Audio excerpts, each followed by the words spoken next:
A escola prepara a gente para a vida? Bom, a maioria das pessoas vai dizer que sim, e de fato sim, a escola é muito importante, tanto para a nossa vida, tanto para a sociedade no geral. Entretanto, a escola tem seus defeitos e um deles é que a gente aprende muita coisa questionável lá.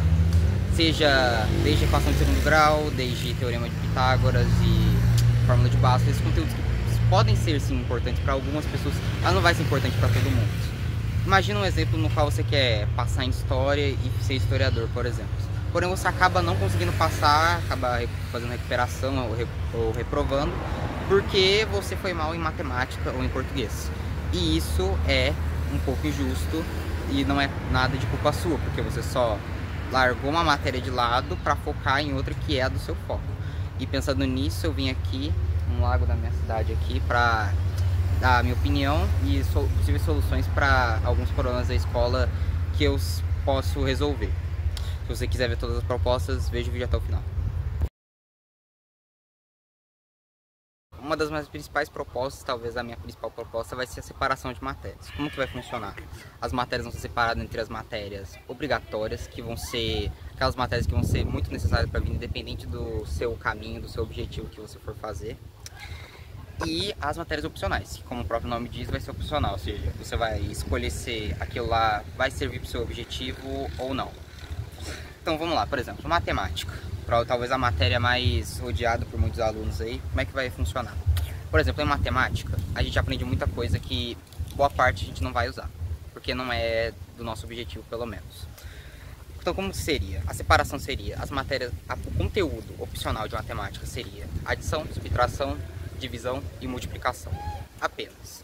O resto seria, como o próprio nome diz, opcional. Ou seja, a pessoa ela pode escolher se ela vai querer fazer aquilo, se vai ser necessário para a vida dela mesma e etc. Já em gramática, por exemplo, os principais conteúdos que seriam obrigatórios seriam concordância nominal e verbal, ortografia básica, que todo mundo precisa ser alfabetizado, pontuação, coesão, coerência e interpretação de texto, que também é muito importante.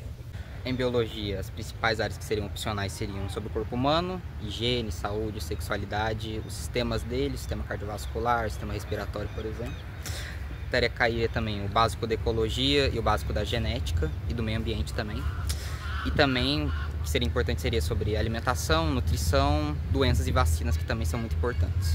Já em química, por exemplo, seriam sobre reações simples, como oxidação, etc., estados físicos da matéria, resíduos do nosso cotidiano, como combustível, alimento, etc., a química ambiental, resíduos tóxicos, poluição, e sobre noções da tabela periódica, sem decorar tudo, obviamente, porque obrigatoriamente você não vai precisar decorar tudo isso. Já em física, o conteúdo que seria obrigatório seriam as áreas da física, o básico delas, pelo menos, sobre as leis da física, força, velocidade, luz, energia, som e etc., além também de básico de temperaturas e de pressão também.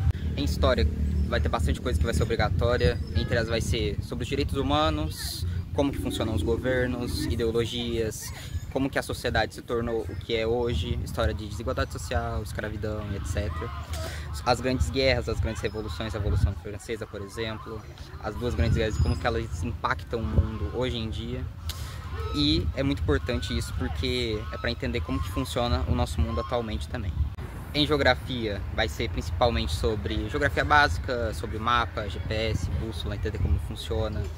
Geografia básica sobre montanhas, rios, oceanos e também sobre os estados do Brasil e o nosso ambiente também.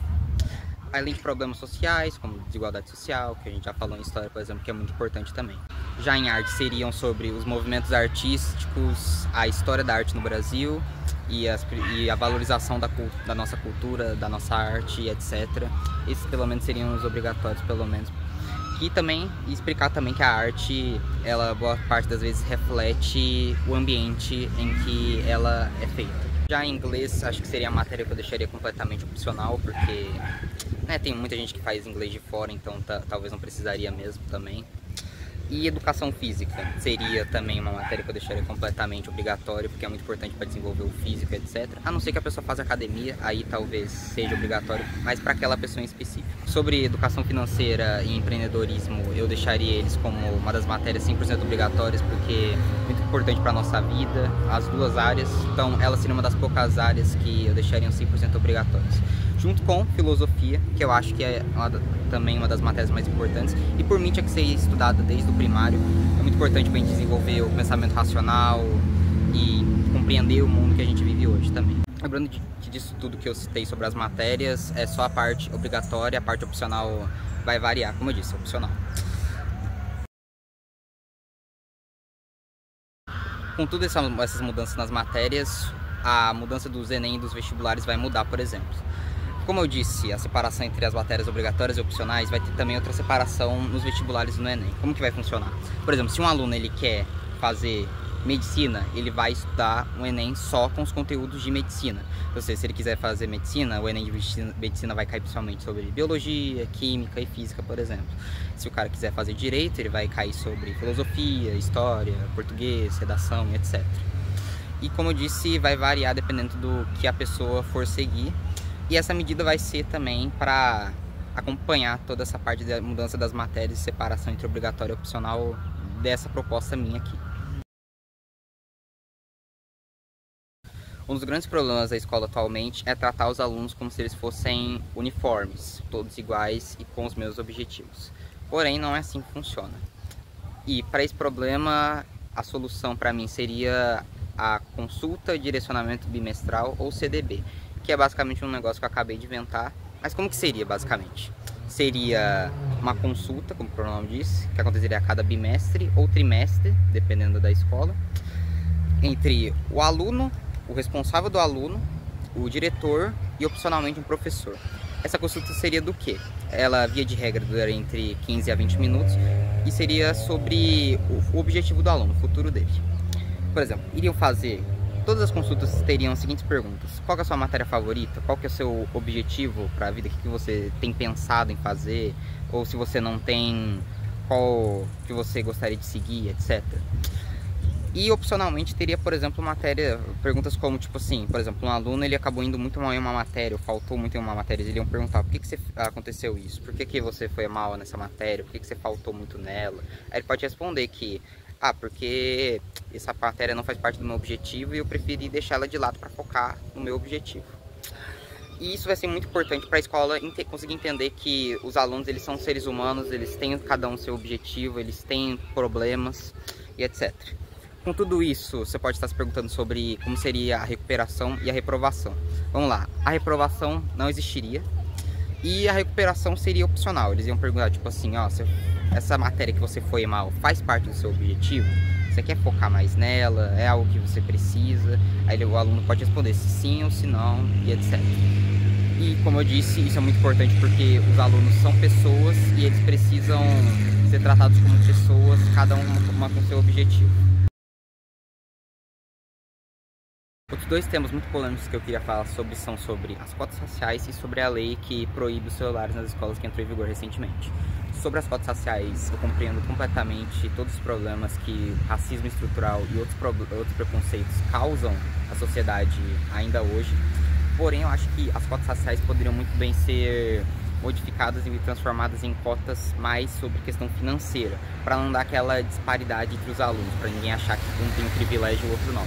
E sobre os celulares nas escolas, por minha escola, como é um lugar para você aprender, poderia ter sim celular, mas só para uso pedagógico, ou seja, o celular no geral não seria permitido, mas se o professor permitisse que os alunos usem o celular para uso pedagógico, aí não tem problema, mas vai variar de professor para professor também.